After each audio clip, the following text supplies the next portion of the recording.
SPIE, ça veut dire Société parisienne de l'industrie électrique. Donc notre métier, c'est de vendre des équipements électriques, de les installer et de les maintenir.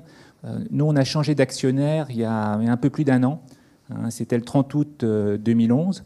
Donc un changement d'actionnaire, bon, c'est quelque chose qui est important pour tout le monde, mais pour les salariés en particulier. Et on est dans un métier, nous, qui est un métier de proximité. Un métier de proximité, ça veut dire qu'on a des petites équipes qui sont réparties un peu partout, avec des chantiers. Et les gens, le matin, ils embauchent, et puis leur chef d'équipe va leur serrer la main. Et c'est très important pour eux, si vous voulez. Les grandes messes, effectivement, par Webex, par vidéo, bon, on en fait de temps en temps, mais c'est pas ça qui fait que les gens ils comprennent la stratégie et puis les moyens de mener à bien cette stratégie.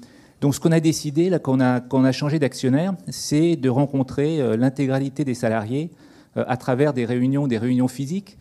Et puis c'était l'occasion de leur parler d'actionnariat salarié, parce qu'on souhaite, nous, dans notre culture, d'associer le plus de salariés possible à l'actionnariat de l'entreprise. C'est vraiment un élément qui est dans nos gènes. On a toujours fait ça, donc on voulait continuer avec les nouveaux actionnaires. Et on avait convaincu les nouveaux actionnaires de laisser un bloc de 10% dans l'actionnariat à nos salariés, ce qui nous semblait le minimum pour à la fois démontrer que nos salariés étaient prêts à s'engager dans la démarche et plus globalement pour peser auprès des nouveaux actionnaires. Le fonds commun de placement s'adressait aux salariés dans l'Union européenne pour des raisons techniques, donc environ 25 000 salariés. Donc ce qu'on a fait entre mi-octobre et fin novembre, donc sur 6 semaines, on a fait un peu plus de 20 réunions, chacune des réunions réunissant à peu près 1000 salariés.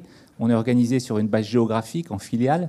Donc on est allé dans chacune des filiales. Et donc ces réunions, c'était des réunions où on expliquait aux gens le changement d'actionnariat, en quoi ça consistait, de manière très transparente, des fonds d'investissement, qu'est-ce que c'est, le pacte d'actionnaires, en termes très simples. Un des éléments qui était important pour nous, c'est ce que disait tout à l'heure Frédéric Pichard, dans ce qu'on peut expliquer de manière crédible à des salariés, c'est la pérennité de l'équipe dirigeante.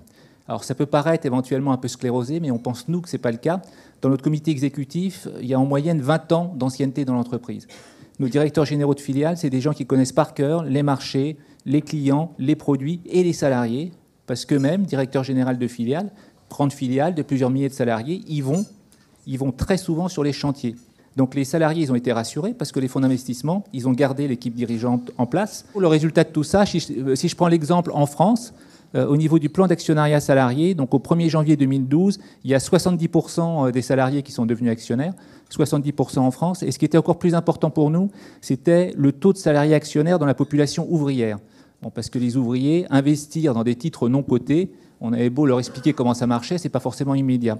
Et là où on est le plus fier, c'est qu'on a eu 60% des ouvriers en France qui ont investi dans le fonds d'actionnariat salarié. Donc on parlait d'engagement des salariés tout à l'heure. Il n'y a pas que ça, mais c'est une traduction concrète de ce que peut être l'engagement des salariés.